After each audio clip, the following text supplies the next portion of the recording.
All right, and Giveth The BEANS, which we're going to do this week on Finspan, a Wingspan game. Going right into it. Okay. Oh, yeah, let's jumping go, right sure, into let's go to it. Yeah. Try to knock it out in those 30 minutes before the show All right. starts. That's true. Yep. We're going to All give you the beans. That's the basics. B for basics, E for enjoyment, the A for aesthetics, the N for negatives, and the S for summary. So in basics, what is Finspan? Finspan is a game by Stonemaier Games, and of course, I think all his games are 1 to 5 players. Like I could just say that and probably be 99% right. Yeah. It's a game it says ages 10 and up, and it's for 45 to 60 minutes worth of play. Yeah. And what is it? It says you are a marine researcher seeking to find and observe an array of aquatic life in the colorful sunlight zone, ghostly twilight zone, and pitch black midnight zone of the world's oceans and seas. In Finspan, the fish you discover over 4 weeks will generate a series of benefits as you dive deeper into the ocean. Each dive site specializes in a key aspect of expanding your research. You can grow your fish collection, you can discover freshly laid eggs, or you can hatch eggs into young and nurture the young into schools. In Finspan, as you play the game, you're going to be doing what they call engine building, where you are hoping to play cards into your tableau. Your tableau is the board area, which is divided into 3 columns, in order to then take divers and dive with those fish dive with those fish, and as you see fish as you go down, you'll be able to activate fish or activate locations to do more of the important stuff, which was draw cards, hatch or get eggs, lay eggs, and then hatch eggs, and then also move schools of fish and young. When you move schools of fish, or when you move individual fish together into groups of 3, they become schools. Schools is where all the points are at. That's the basics. Anything I missed about the basics? No, I don't think so. Keeping a hand of cards, so it's like you mentioned, it's engine building. You're trying to put this engine, so as you dive down through the different levels of the different columns, you trigger things on the fish. There's a few things printed on the board to kind of prime you and prime the pump there, so that if you dive without any additional things, but yeah, you're trying to improve those actions as you go along, so that you can multiply the number of points you're getting. I think you mentioned something that was. I think Jamie's lost the definition of what a hand of cards is. Oh, yes. Anybody else? I know that was a Wayne thing, wasn't it? Somebody, I think somebody tripped at Stonemaier headquarters, and they now call a hand a splay of cards that you lay on the table. You put them out in front of you. Well, on the table, it's the cards in your hand, but but not in your hand. Yeah. They're in your hand, but not in your hand. What's the other game where he does that, right? Expeditions. Expeditions, yeah. Scythe. I think it was the first time that he officially did it, and it was like, they keep calling it a hand, but it's not a hand. It was Nick. That's who the one. That's right. I remember Nick was the one who had to hang up on that. All right, my bad. Yep. Yeah, I'm still kind of hung up on it. You too? Okay. You're in the Nick camp. Yeah. So let's talk a little bit about the enjoyments of Finspan. Wayne, you've played a lot of Finspan. Probably maybe about the same as you guys now. I don't know. I think you've caught up to me. I think so. I've gotten a lot more of the solo plays in since you recommended it. Yep. So enjoyment for me. I'm a Span fan, I guess. Span fan. That's a thing. I actually have a first printing Wingspan. I got one of those when Wingspan came out and it kind of hit the zeitgeist and sold out like instantaneously. I got one of those copies, so I had like an early copy, I guess you could say, before everyone else needed to get their thing. So, so I've enjoyed the gameplay. I enjoy Wingspan a lot. I have the nesting box and every expansion for it, and a bunch of kind of upgrades. So, it is what it is.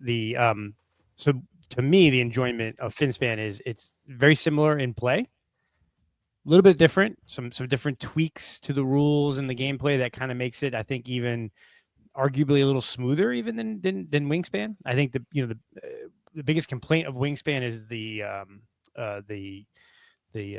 bird feeder and the dice and drawing the food, and sometimes I can track you up. Don't really have that problem here, right? Because you have everything you need to play the fish you need. So I really enjoy it. I think it's, as far as complexity, I don't think it's that less complex than Wingspan. I think it's pretty close, maybe just a hair easier to teach. I think it's very easy to teach. It's very easy to get into. I think because of, you don't have to worry about the bird feeder and some of the other clunkiness of Wingspan. I enjoy the fact that you can get into this very easily. I very much enjoy the solo play. I think the solo play is amazing. It's really fast. It sets up in about 10 minutes and you can play a game in 15, 20 minutes. So it's done, 30-minute play. So yeah, I think overall I really enjoy this game. I think it's very much, if you like Wingspan at all, you're gonna love this game. I think if you are not a fan of Wingspan, I still think you might actually like this one because some of the complaints that people have about Wingspan, I think are fixed in this. So that was that. I'll stop there and let you guys keep on from there. Okay. Well, I definitely like the part of the enjoyment for me is the theme. I'm also a Span fan. Is that a thing? Yeah, I guess. It is. We're gonna make it a thing. We're making Yes, t-shirts. Anyway, so I'm a fan. I did not love Wormspan, so I definitely feel that Wormspan took the Wingspan one step up, another layer of complexity, and I liked Wingspan as a intro level, maybe a first step after intro level type game, a welcoming game, I guess, as they're calling them now. So when Finspan came out, number one, we talked about this before. I already was in love with the theme. I'm a fish guy. I've got 3 fish tanks in my house, going from 120 gallons down to 30 gallons between the 3 of them. And so I was all into that to start with. And then the fact that it was actually, in my mind, it is definitely a slight step easier. It's easier to teach, a little easier to run, a little smoother, a little quicker than the Wingspan, which I already was a big fan of. But making everything a little easier, a little quicker, faster to teach, faster to get into, really did it for me. Kind of pushed this as well. Spoilers as my favorite of the spans. But yeah, I love you that can now part just, of it. So and you stop turn off, watching. yeah, Just turn off tune so out. you already know the answer. Got my opinion. Yeah, 2 out of 10. 2 out of 10. Yeah, that's my enjoyment. Now, for me, the enjoyment is everything you said, everything that both of you said. It's these right? little All squishy eggs. This is your enjoyment. No, go We'll ahead. save that for Okay, the later. end. Yeah. The enjoyment for me is the setup. Oh, buddy, like this is so much faster to get to the table, shuffle up and go. So they really streamlined the setup, the decision points at the beginning of the game. Whereas in Wingspan, I've taught Wingspan many times, and each time you teach, and you're like, all right, well now you got to pick which one you want to use for this and which one you want to use for food, but I don't know which one. Like what, and it feels like for a not a gamer, like they think this is life or death. Like if I can make the wrong decision that loses me the game right now, you know. Whereas in Finspan, there are no decision points at the beginning where you have to decide what to keep. You are given a hand of 2 starter fish, so you get the light blue fish cards are the starter fish. Everybody will get 2 of those, and they have a little indicator in the top left corner to remind you that they're starter cards. They tend to do the basics really well. They give you cards, they give you eggs, or they hatch stuff. Like it's pretty like what you need to do at the beginning of a game. Prelude. So these are yes, your prelude. This is your prelude pack. Yep. And then you'll also get 3 of the standard cards, so the darker blue fish cards. Now, this is where you start to get into the engine building of the game, and all these fish do different things in different ways, and they have much more comboing involved here. So this is where the tougher decisions are made. But that's right there at the beginning, and then immediately you go. You start, and you already have a couple of printed fishes on the board, so you already start with some stuff. Yeah, so there's 3 spots, 1 in each column, that have a printed fish on the board. So when you activate that column and you get to that zone, you're allowed to activate that zone because you already have a fish there. So it's like pre-pumping the pump, priming the pump for these 3 different actions: the card draw actions, the fish laying actions, the egg laying actions, and then the fish hatching actions. What's cool is they also they count as points still. Right. Normally, when you lay a card over another card, you're going to get a point for having covered up that card, almost like tucking a card in the wingspan. Yep. What I like about the rules here is you also get a point whenever you cover up one of the other fish. The pre-printed, the pre-printed fish, because it does also take away a space that you could have been using. And then you have the board seeded with 2 eggs and 1 young, so now you already have resources that you can use to pay for the cost to hatch eggs or to lay fish. Jeez, birds and lay eggs. Lay eggs, hatch place fish, whatever. Place fish. Yeah, okay. You already have resources on your board ready to spend on turn 0 to be able to play fish, to pay the cost to play fish. Right. Ooh. Yeah, I love the mechanism of, in Wingspan, you have to often tuck cards or throw away a card to get eggs or get an extra card or get an extra piece of food or something like that, right? So if you have a card in your hand that you really want to play, but you really need that piece of food or really need an extra egg, you may have to throw away permanently a card that you actually want to play. I love in this game that any card you draw into your hand is never gone for good. If you use it, hand asterisk, hand on the table, but hand on the table, yeah. You know, if I need to play a card now in the first round or second round early, and I have this giant shark or giant whisk, something that I need for later in the game, I can use that to pay now, knowing that later on I can go back into my discard pile. Well, look what I randomly drew. I randomly drew a great white shark. So and there it is. Yeah. It is in what Jamie Stegmeyer would call my hand. Yeah. The left side of the board represents your hand. And when you spend it to play a fish, so for example, this fish here has a cost of 1 card and 2 eggs. If I spend 1 card, it could be the great white, and it moves over to the right side of the board vertically. It is now in my discard. But then Wayne talked about the bonefish action. I call it a bonefish because it's a it's like an image of a bonefish, like a fish bone. Sure. When you take that action, it allows you to go through all your discards, pick one out, and put it back into your hand asterisk. Yeah. So you can recycle cards, which is I love. That's great for me. Yep. And it's your own personal discard, so nobody can mess with it. Nobody can steal cards out of your deck. Nobody can whatever. So if you have cards early on that you know, hey, this is either just expensive, I can't do it now, or there's an in-game symbol on the card. Some of them score in-game points.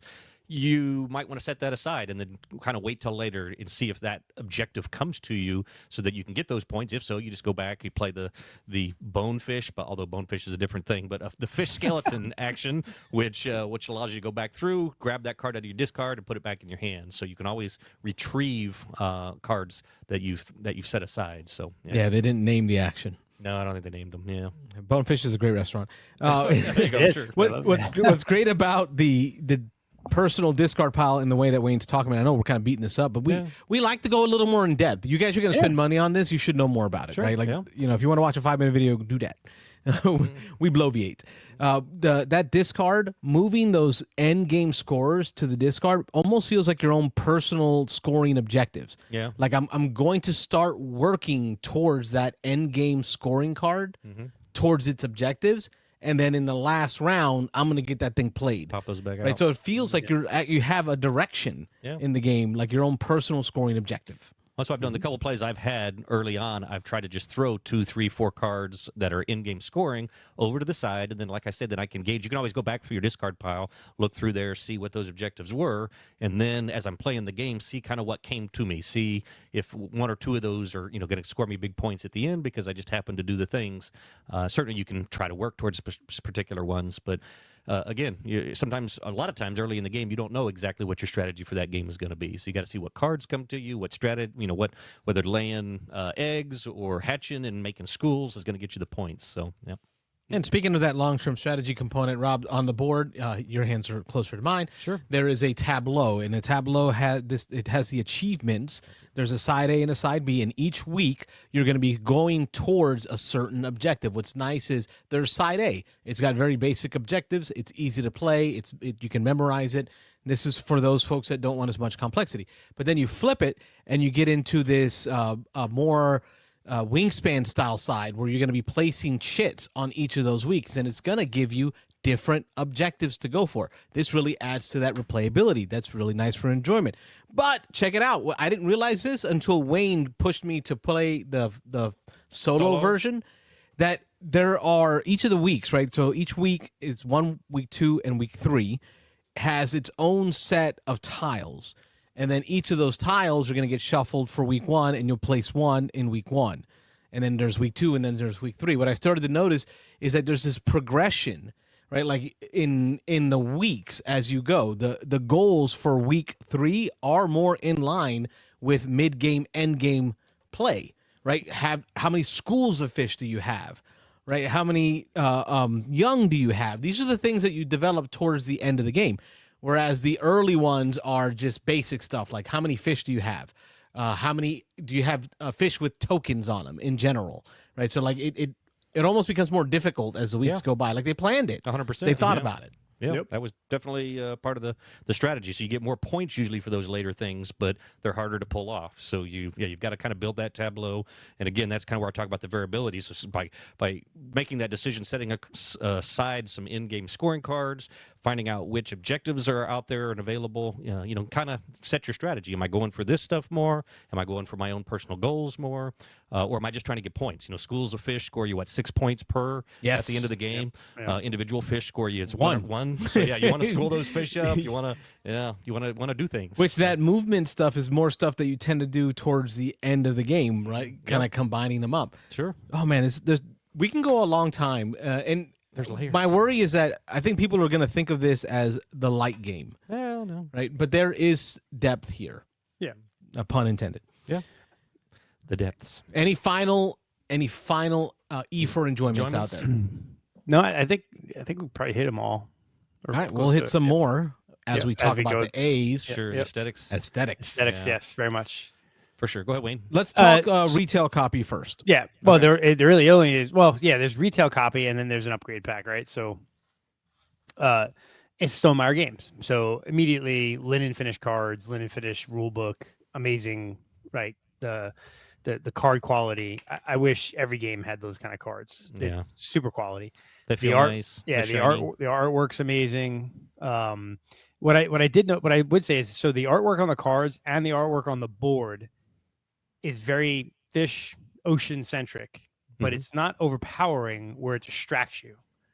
So you stare at that board and you're not getting distracted by like this craziness. It's just enough to like immerse you in the theme without being too much.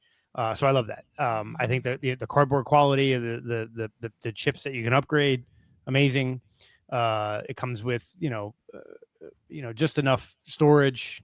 It's really just his production value is always great. So the aesthetics is just, I really have no complaints about the base game aesthetics. So I obviously we're gonna Right, leave, like leave for normally you negatives don't and see things. Yeah. tokens that are two-sided in a functional way, Mhm. but like the tokens that come in the game, right? You got your egg tokens, and you flip the egg token, boom, it becomes a young. So Mhm. as you hatch eggs, it's so simple. You just flip and it becomes a young. Like they thought about these things. Yeah, Mhm. the tokens are nice, decent quality for the cardboard. I mean, they're not super cheap. thick, but they're Yep. they're not cheap. Cheap components. They're pretty decent. And then the upgrade pack will leave the one thing for the negative, but the upgrade, I like the fish and the young upgrade pack pieces. I thought those were good. And what I will say is too is what's interesting is I've basically combined the upgrade pack with the base game stuff. So like in one bag I have the tokens for the fish, and I just have the upgrade pack too. And so like when I was playing solo, I didn't really care what I was pulling. I was pulling out the cardboard ones for the bot and the fancy ones for myself. So you can kind of play with both, which I like as well. So I love the art. It's now some of the fish is it's realistic art. Like this pygmy seahorse still gives me nightmares. Well, you can find some pretty scary ones in there. Yeah, that one's a little weird looking. I don't know if I saw that coming at me in the ocean. Got to find some of those deep water fish though. Some of those are there you go.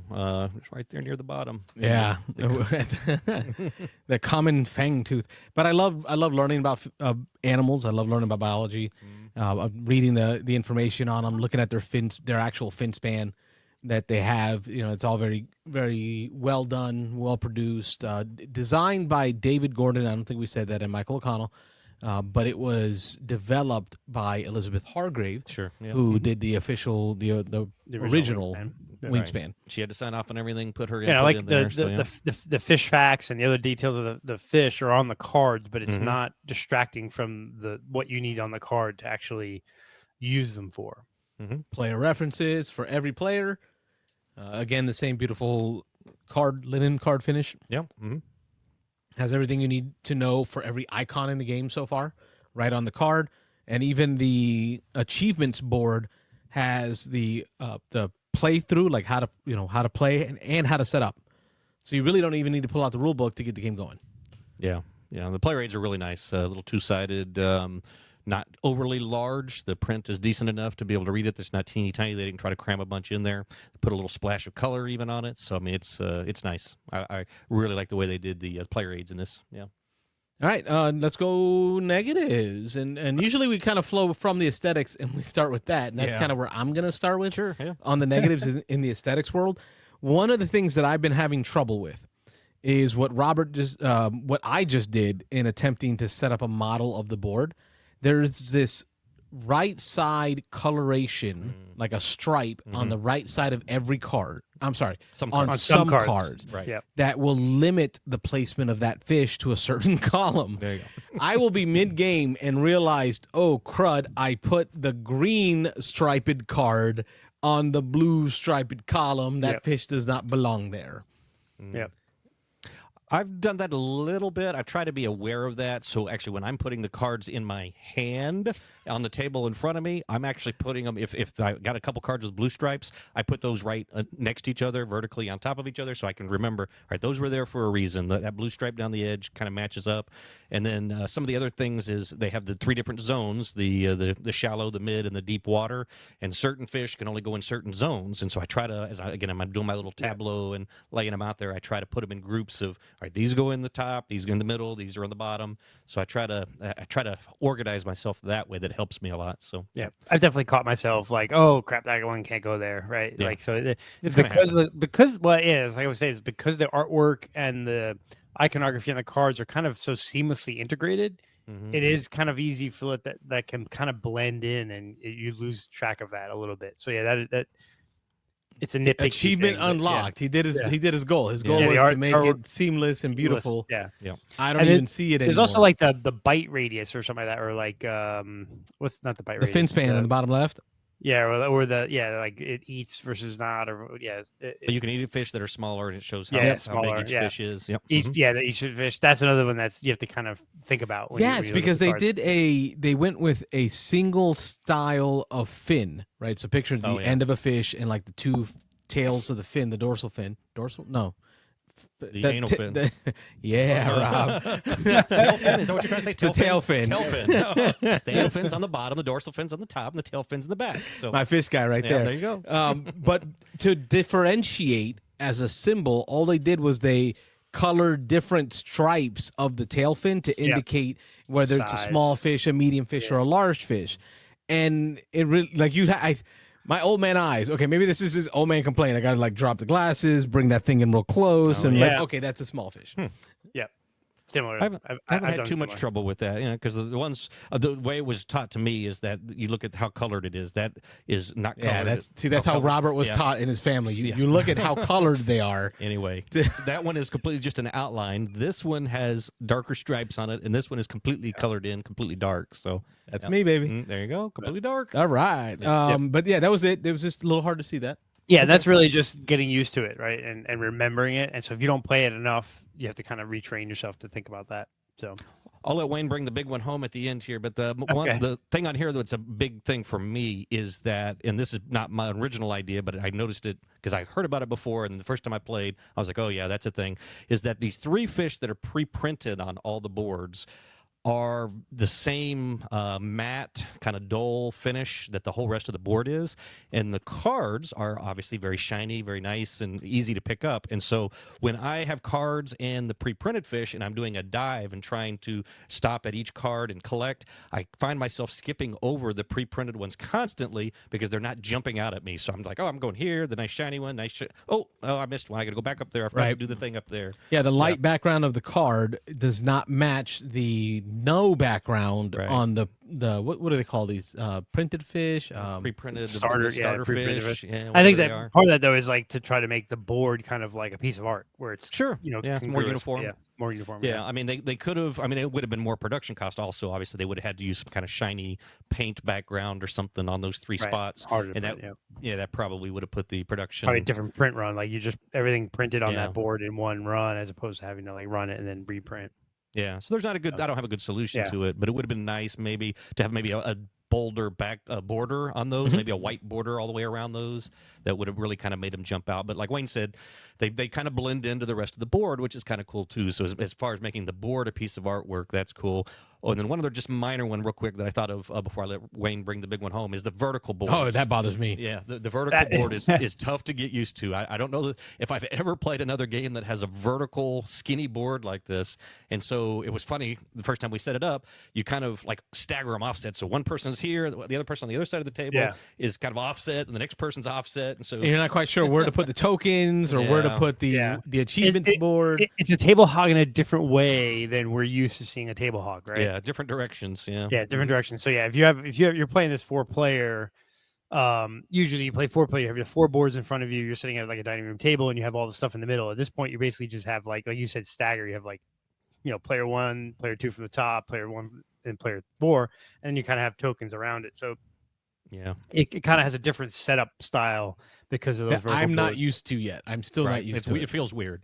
It's not that big a deal, but it feels a little weird. But we actually did caddy corner. Like did you really? wifey and I were like, corner. Like we were next to each, like on a corner. Like going into because then it made like a square in the middle.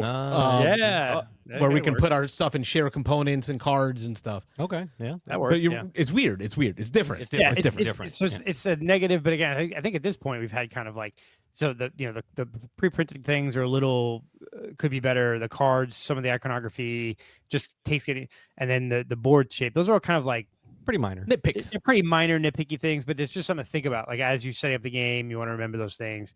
I think really the negative for me, and I think for you guys as well, are the eggs, the upgrade eggs. So, Carlos, I love them. One on the floor somewhere. They never bounce. Find that. Yes, they do. Bounce. They're cool. They bounce. They are cool, and they do symbolize kind of like caviar, little fish eggs. But I feel like the flat side of it is not big enough, so it's not flat enough. It's not flat enough, or it's not big enough, so they do teeter a bunch. Excuse me, a bunch. Bench. Son of a bitch. Yeah. But yeah, I think of all halves. of the upgrade pack, like the upgrade pack is still almost worth it, even if you don't use the eggs, because I like the other pieces for the upgrade pack, and it's not that pricey. But I think the eggs. I think when he was doing this game, people talked about, it'd be cool if they had little squishy eggs and very symbolic of like thing. And it's cool. They're almost like little caviars. I mean, they feel the same kind of rubbery texture. Yeah, kind of reminds me of Everdell. Yeah. Right, sure. the blueberries or whatever. Things in there. Like, I like them, and I use when I play solo, I play with those, and I use the cardboard ones for the AI bot. So I think it really comes out of personal preference. Like I would probably just put the eggs if I play this game with other people, like my family, I put the eggs at the cardboard and the regular eggs, and people can use whatever they choose, right? So I think that's the good thing about it is you don't have to use both because you get both. So really the only negative I think is with the upgrade pack, which you don't even need to buy, is those eggs don't quite work as well, especially on the board too. Because if you're putting eggs on the board, you got to move it around. You bump the table, they slide, right? They fall. It can be frustrating when one hits the floor and bounces far, far away. That happened like that. That's happened to me already. Yeah. You're like, okay, I got small kids in the house. I got to go find this thing before I end up finding some kid pooping it out. We didn't find it until 4 hours later. Yeah, we found it at the other side of the room. Yeah. Yeah. So I think that's the one thing. Those eggs, they work okay, but if you bump the table, they're going to move. So that's why I kind of generally would use the cardboard ones anyway. Well, Wayne, for you, my man, I printed out. All right, I laser cut out some acrylic eggs. So we got some acrylic eggs, double-sided, just look like eggs. They're on orange acrylic. I got a sack of eggs for you and Robert. Sack of eggs. Yep, turn your head and cough. So a little sack of eggs for you. Nice. I like it. Because I do like the wooden fish, the young and the schools. I do. And then I feel just like the cardboard just doesn't do it. So I think that little acrylic upgrade for you. Yeah, it's nice. Yep, very cool. Very nice. All right, so that's practically our negatives. It's really just a little bit of nitpicky stuff. It's really just superficial. Yeah. In summary, would you buy this game? And I guess y'all can't listen to us. We're super biased because we all bought it, all three of us. Try, buy, or deny. Yeah, so we already bought. I want to thank Wayne. Wayne brought. I had ordered a copy through Wayne. Wayne had bought a bunch of them. Yep. But Wayne would not accept my money. Oh, nice. Yeah. I have to say thank you to Wayne for that. Mad props, much appreciated. But he would not take my money. He did take my Flip 7, but it did not take my money. Even Yeah, trade, yeah, even yeah. trade. Yeah. Well, you got to pay for the show a little bit, right? This isn't all free. Well, at the end of the day, I would still buy it. Like Right. my recommendation is as a board game on its own.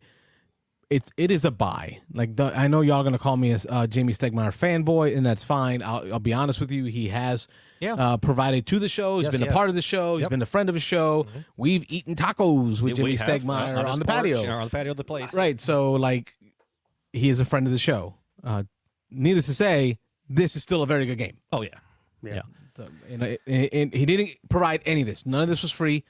Everything was purchased by a bean or a dicer or a combination of bean and dicer. Sure. And I would still buy it again because I'd rather, as much as I like birds better than fish, the setup on this is so much easier.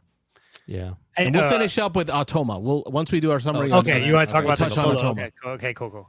We'll do like Rodney does, like at the end. Yeah, this is a little struggle for me because of the fish theme. It wasn't automatic for me. There was no doubt. Even before I knew much about the game, it was like, well, this is a game that I'm almost definitely going to get because I already like Wingspan quite a bit. I mean, that's not in my top 10 of all time, but it's a really good game. Again, I've talked about it being a good game to teach people. I've taught it many times. I've played the game a bunch of times.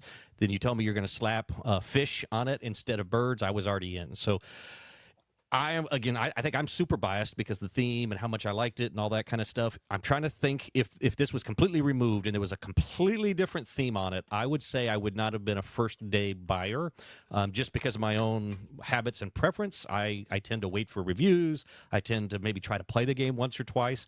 I think after I played it once or twice, again, I would have been an eventual buy. So I think it's a buy all around for me. But it would not have been, as a person who already owned Wingspan and most of the expansions. I don't have all the expansions for Wingspan. This would have been a buy, but not something I had to jump on immediately with a different theme on it. So that's kind of where I find myself. Cool. So I think if you're a Stonemaier fan, it's a buy. If you're a Wingspan fan, it's a buy.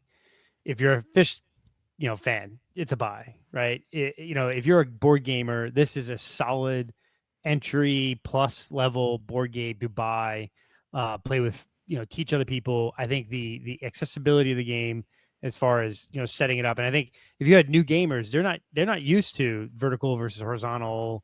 They don't know. They don't have a bias yet. That bias of that vertical board isn't that bad. So I think I can't think of too many people where this wouldn't be a buy. The Jim Odaks of the world, this is probably not a buy. Probably not. Yeah, it's not. If you're a full-time heavy Euro gamer, you're a this heavy may Euro not be the gamer. game for If you're you. an 18xx guy, then probably not. But this game plays fast. It's 4 turns, six actions per turn, 24 rounds, 24 turns, whatever that is. So it's a fast-playing game, hour-ish game. Yeah, I don't think we stress that enough. That this is. Even my first play of this, I think, was no more than an hour. Yep. And then a second, third plays, you're playing it in, depending on number of players, probably 30 to 45 minutes. So it's quick. 2-player, 3-player games, 45 minutes, 30, 40 minutes. Yeah. So I think it's really a buy. Mr. G just said, it's a buy. I own Wingspan. I own everything for Wingspan. I own the Wingspan nesting box, and this is a buy. Because as much as I like Wingspan, I'm not going to take Wingspan to Mom's house. Period. Finspan, I will take Finspan. Like, Finspan is a game I will bust out at Thanksgiving. Yeah. Because it's so approachable. It starts. I'm not going to call it simple. I will say it starts so simply. Yeah. Right. I don't know if that makes sense. There's complexity there as far as how you build the engine, but the going starts of it, getting going, it starts you off right. It gives you a direction to go right away. Yeah. Just learning. I think this is definitely, in almost all instances, this is a buy for me. Yep. Yeah. All right, that's our recommendation. We will open up the phone lines here shortly. I know we're going a little bit longer than we'd like to, but I wanted to touch on the Automa, and I think Wayne, you also wanted to touch on Automa. Yeah, love it. Right, there's your summary of Automa. Love it. Done. No. I played it, but Carlos, I've talked. All right, so let's give the real rundown on Automa real quick. The basics of it is you're going to get a set of 6 cards for Automa, and you will discard 1, and you will have 5 cards. So remember, you play what is it? 6 actions in a round. Mm-hmm. 1, 2, 3, 4, 5, 6 divers. Yep. Mm-hmm. 6 divers, right? Yep, that's right. And you're discarding 1 card. You discard 1, so you have 6. Yes, there's 7 cards. You discard 1. So every game will be different. You're going to shuffle up those cards for the Automa. When it's the Automa's turn, you'll flip one of those cards. The Automa will take the action on it. What's different about the Automa is it doesn't have a board. It doesn't keep track of fish. It doesn't keep track of things. It's Natoma. Oh, like nautical. Yes. Oh, is that? Oh, I do see that on here. Yeah, That's Chad. Yeah, Chad pointed out. He said Natoma. Oh, okay. It's in chat. I didn't see. There you go, Chad. It took the graphic designer guy to remind us all the work they put into naming this thing. So we better call it out. Yep. Thank you, Chad. Natoma will trigger a card on its turn. That card does a series of things, usually in top to bottom order. But it's not going to be really. It's super. It's quick. not what you're doing. It's not like you're running a second player. You ever played these Automa games where you literally run a second player's board? Yeah. Yeah. I like it because it's not that. It just says, all right, it's going to turn this many young into a school. Right. Next, here you can convert up to this many eggs into young. Next, get this many eggs. That's it. It's done. Yep. Right. Like its turn is over. It's more abstracted in how it scores at the end of each week. But it's fast. It's just flip and go. Flip and go. And what the first time I played it, and the first couple of flips, and I see how many young and schools it's flipping, I'm like, good Lord, this thing is gonna crush me. But like if you play out the whole thing, it really does play out well where you can catch up to it, right? It's like it's scoring a ton of points right away. It kind of has just a steady amount of score points. That's what I was going to say. It is more of like, 30, 30, 30, right? Where you're doing 10, 30, 50, 60 if you're doing 60. it right. Yeah, right. yeah, like yeah, you're yeah, ramping exactly. up your engine. Right. Yep. I haven't played it yet. I didn't do my homework because I know I said both the last two shows I think that I was supposed to break it out and play it, but I should have because I didn't play any games this. And last it's week. fast. Yeah. Like I think I played under 30 minutes. Wow. See, but I had the opposite experience. Oh, because you're a terraforming Mars. Let me spend 7 hours building play your, a game. Yeah, I can take my time and build my engine. Right, because I'm really like every card I decide, like how will I combine it with that card, and because I have no other players to worry about. Right, it's just me. I'm not going to tick anybody off for taking a super long turn. I'm really trying to destroy this Natoma because it's not going to happen today. Not going to happen. Yeah, but that's what's cool is you can play it both ways, right? You can do the Carlos method and take 10 hours to decide the perfect order of cards. Or you can do my method, whereas you flip it over, you do their turn, and you got your turn, and it's just you're cranking it out. And boom, boom, boom. I think from setup to finish of the game, it was like 30 minutes. So it was like 5 minutes to set up, 25 minutes of game time done. And 5 levels of difficulty. Yes. 5. I'm consistently winning at level 3 now, so I will be moving up to level 4. Level 4 now adds the bonus scoring. So end of week bonus scoring, whichever you or the Autonoma has the highest points from the weekly bonuses, you get an extra bonus of 3. That's still random, or did they script how they set those up? Which ones? The tiles? Yeah. They're still random. Still random. Okay. But what's cool, Rob, it has its own set of week achievement cards, because this is how I figured out the whole thing about the weekly achievements are different. The Automa has a 1 week, a 2 week, and a 3 week, almost a conversion. So it says, all right, on week 2, if your goal is number of 3 fish in a row, if that's the goal for the week, the Natoma starts with a base of, I'm going to throw it out there, 2 points. Okay. Right? Multiplied by how many achievements it scores. Like, so it scales itself not only by the difficulty, but then also each week will scale how it scores. Yeah. Like they really went into this. They thought about this. That was good. Yeah. Nice. I really enjoy that. Like I've always talked about on the show, like I would want to get into more solo gaming, but then there's the whole, it takes me 30, 40 minutes to set up the game. And then by the time I set it up, and then I'm like, I don't feel like I set up the whole game. And then by the time I set it up, I'm done. What grabbed me about the solo play of Finspan was I was able to set it up and get it played in under 30 minutes. So the normal time it takes you to set up a solo play of Dune Imperium, I've already played the entire thing of Finspan.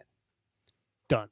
So that's and what's great, it has such a small footprint when you like put it away. I literally just fold the board, put everything on top of the board, take it out of the kitchen table, put it on my game table in the studio, And then when I'm ready to do it again, I just walk it back out to the kitchen, set up, boom, I'm going. Like it's super simple to go. And then at the end of the game, Robert, it's going to get variable points based on what level you chose. Okay. What's cool is it gets the most points, 6 points for schools of fish. And Wayne, I don't know if you're like me, you start seeing all those schools showing up on the Natomas board, and you're like, or on its side of the board, and you're like, oh man, I don't know how I'm going to do this. He's got like 8 schools of fish, and we're already only at the second week.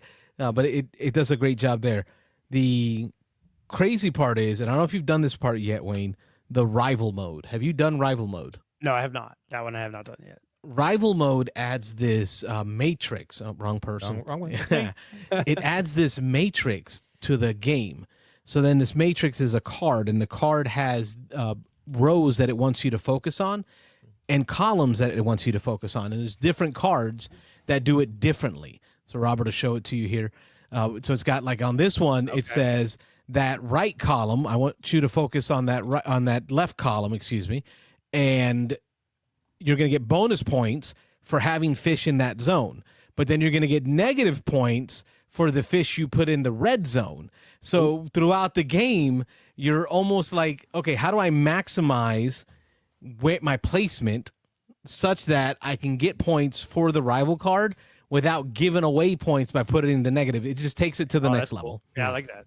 Yeah, I haven't done that's that cool. one yet. Yeah.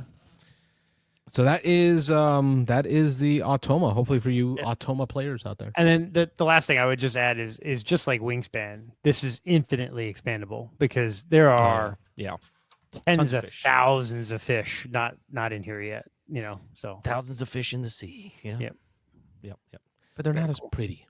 Yeah, I think they chose the pretty ones and some of the ugly ones for the early game. And here he is mentioning he already kind of talked about in one of his podcasts or his like YouTube shows.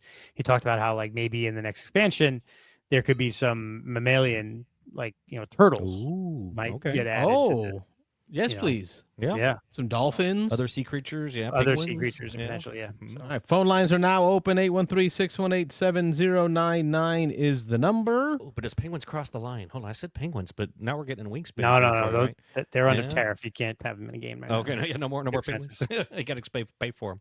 Yeah. Okay.